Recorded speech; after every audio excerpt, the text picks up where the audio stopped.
Hello my dear friends, welcome to my channel life healer advocate और मैं हूं पूजा शर्मा। तो आज हम बात करने आए हैं कि आपके पेरेंट्स को कैसे मनाएं आपकी लव मैरिज के लिए। मेरे पास बहुत बार क्वेश्चंस आता है, बहुत सारी गर्ल्स बॉयज सब पूछते हैं कि मैम पेरेंट्स नहीं मान रहे हैं हमारी शादी के लिए, मैम हम क्या करें ऐसा कि पेरेंट्स मान जाएं। कभी कोई प्रॉब्लम होती है लाइक कि आप में से कोई सेटल नहीं होता है, आपके कास्ट इश्यूज होते हैं, आपके एज से रिलेटेड इश्यूज होते हैं, आपके फिजिक से रिलेटेड इश्यूज होते हैं। तो सबके कुछ ना कुछ इश्यूज होते हैं जो आपके पेरेंट्स आपको बताते हैं कि हम, या आप अपने पेरेंट्स की माइंड की प्रोग्रामिंग को जानते हैं कि वो इस तरीके के हैं और वो इस तरीके से नहीं मानेंगे आपकी शादी के लिए, या जब आप बात कर लेते हैं तो भी वो आपसे नहीं मानते हैं। तो देखिए कि पहले तो आप जब किसी से कोई रिलेशनशिप बनाते हैं तो आप पर्टिकुलर अपने दिमाग में चीज़ों को सही से एनालाइज कीजिए कि आप अपने पेरेंट्स को कन्विंस कर पाएंगे ना। अगर कन्विंस कर सकते हैं तो आप किसी भी रिलेशनशिप में आगे बढ़े, चाहे आप लड़की हैं या लड़का है। क्योंकि कई बार ऐसा होता है कि आप नहीं कर पाते, नहीं स्टैंड ले पाते, कई सिचुएशंस ऐसी क्रिएट हो जाती है कि आप लोग एक दूसरे के साथ नहीं रह पाते।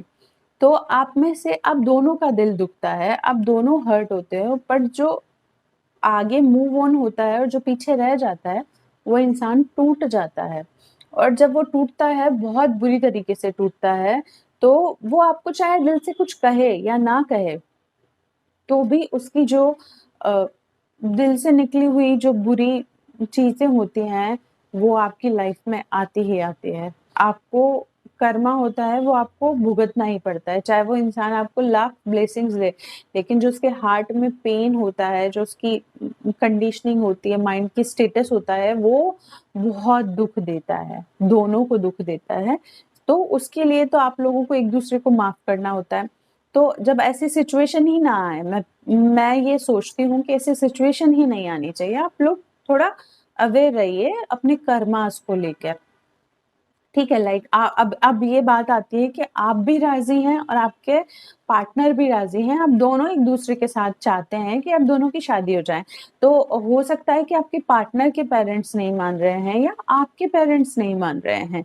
तो आपको उस वक्त अपने पेरेंट्स से आपको एक बार कोशिश करनी है कि जाएं आप उनसे, उनसे सामने से बात करें कि ये लड़का है या ये लड़की है, मैं इसके साथ अपना रिलेशनशिप आगे बढ़ाना चाहते। लेकिन उस पे ये पेरेंट्स से बात करने से पहले आप अपने आप को अपनी लाइफ में स्टेबल कर लीजिए, सेटल कर लीजिए। लाइक आप कुछ अर्निंग करने लग जाएं, आपकी पर्टिकुलर कोई अर्निंग हो, आपका करियर सेट हो, तब जाके आप ये शादी वाला डिसीजन ले। कोई मतलब नहीं है कि आप कुछ नहीं कर रहे हैं और आप वो शादी करने के लिए स्टेप ले लें, क्योंकि जब आप ऐसा करेंगे तो आप दूसरे को अपनी लाइफ में लाएंगे।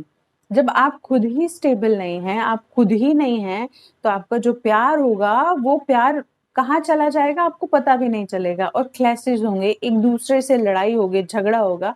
फिर लास्ट में आप यही सोचेंगे कि ये शादी करके मैंने गलती की। उसके पहले आप दोनों, लड़के हो चाहे लड़की हो, दोनों अपनी लाइफ में सेटल हो। ये जरूरी है आप दोनों का अर्निंग करना, अपने पैरों पे खड़ा होना। तो आप पहले ये हो जाइए। जब आप ऐसा हो जाएं कि आप इस तरीके से, तभी अपने पेरेंट्स से जाके बात कीजिए या बोलिए उनको कि हमको ये लड़का पसंद है, ये इस तरीके की लड़की है, ये उनको पसंद है, हम शादी करना चाहते हैं। उनको अपने जो पार्टनर है उनकी अच्छाइयां गिनवाइए, उनकी जो क्वालिटी है वो बताइए, पार्टनर की फैमिली की क्वालिटीज बताइए। किसी भी चीज के लिए ऐसे ही जाके नहीं बोल देते हैं। फिर दो चार बातें उनको अच्छी अच्छी बताइए, उनके माइंड में बताइए कि ये इस तरीके से है। अगर वो सुनने को तैयार नहीं है, देन आप स्टॉप करिए। चुप हो जाइए। अगर आपको डांटते भी हैं तो आप थोड़ी देर के लिए कुछ मत बोलिए, उनसे कुछ भी नहीं बोलिए, शांत हो जाइए और अपने माइंड को शांत कीजिए। अब आपने बोलकर देख लिया है उनसे, आप अपने घर में किसी बड़े से जो आपकी बात समझता है उससे बोलिए, अगर वो भी नहीं बोल पाता है तो आप शांत हो जाइए। अब मुंह से बोलने से बंद करना है आपको और आपको उनको वाइब्रेशंस भेजनी है। मेडिटेटिव स्टेट में जाकर आप अपने पेरेंट्स को अपने सामने लाकर, लाइक आपके पेरेंट्स नहीं मान रहे हैं, आप अपने पेरेंट्स को सामने इमेजिन कीजिए। अगर आपके पार्टनर के पेरेंट्स नहीं मान रहे हैं तो उनके पेरेंट्स को भी आप सामने इमेजिन कीजिए, क्योंकि हैं वो आपके भी पेरेंट्स। इमेजिन कीजिए और उनको सब कुछ बोलिए जो आप बोलना चाहते हैं, लेकिन प्यार, सिर्फ प्यार और कुछ नहीं। कोई नेगेटिव बात नहीं करनी है, उनको प्यार देना है, उनसे प्यार पाना है, बस इतना ही करना है और रोज करना है। करते रहिए, ये महीने भर कीजिए, 2 महीने भर कीजिए, क्योंकि आपकी शादी जीवन भर का साथ है, तो आप थोड़े दिन ऐसा कर सकते हैं। और प्लस साथ में खुद के ऊपर भी काम कीजिए कि जो आपने अपने माइंड में कंडीशनिंग की है आपके माइंड की कि कास्ट की प्रॉब्लम है या एज की प्रॉब्लम है या इसका पर्टिकुलर बॉडी है, इसको देखकर लोग ऐसे बोलेंगे, ये प्रॉब्लम है, जो भी आपने नेगेटिव थॉट्स अपनी शादी से रिलेटेड या अपने पार्टनर से, दूसरों के एक्सपेक्टेशन से रिलेटेड कुछ भी बनाई हुई है, आप उसको रिलीज कीजिए, क्योंकि आपने चूज किया है, आपका पार्टनर है, आपको पसंद है, तो किसी की कुछ बात मायने नहीं रखती है। वो बेस्ट है आपके लिए, वो बेस्ट है और बेस्ट रहेगा।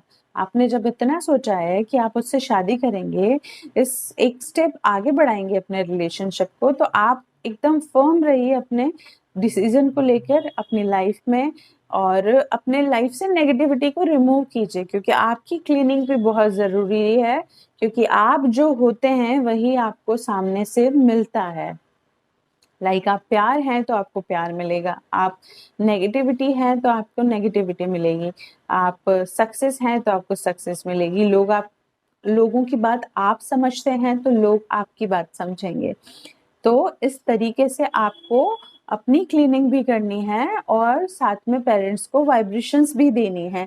तो खुद की क्लीनिंग आप होपोनोपोनो प्रेयर के थ्रू कर सकते हैं। आपको कुछ नहीं करना, जो 4 फ्रेजेस हैं बस उनको कंटिन्यू रिपीट करते जाइए, ये अपना काम खुद करेंगी, बस और कुछ नहीं करना। इस तरीके से आप अपने पेरेंट्स को अपनी शादी के लिए कन्विंस कर सकते हैं। ये बहुत आसान तरीका है, बहुत लोगों ने किया है। इससे रिलेटेड एक सक्सेस स्टोरी भी मैंने अपलोड की थी काफ़ी टाइम पहले, तो उनको भी मैंने यही सब कुछ बताया था। तो आप भी करिए, आपके पेरेंट्स भी आपकी शादी के लिए ज़रूर से ज़रूर मान जाएंगे। तो पहले खुद का डर रिलीज़ कीजिए और पेरेंट्स को वाइब्रेशंस भेजिए, काम करेगा, बिल्कुल करेगा। तो ऑल द बेस्ट, कॉन्ग्रेचुलेशंस आपकी शादी के लिए आपको मेरी तरफ से अभी से ही, और गॉड ब्लेस यू। खुश रहिए, हैप्पी रहिए और खूब सारी सक्सेस अचीव कीजिए, तरक्की कीजिए। मिलती हूँ आपसे नेक्स्ट वीडियो में, तब तक के लिए bye bye, thank you so much.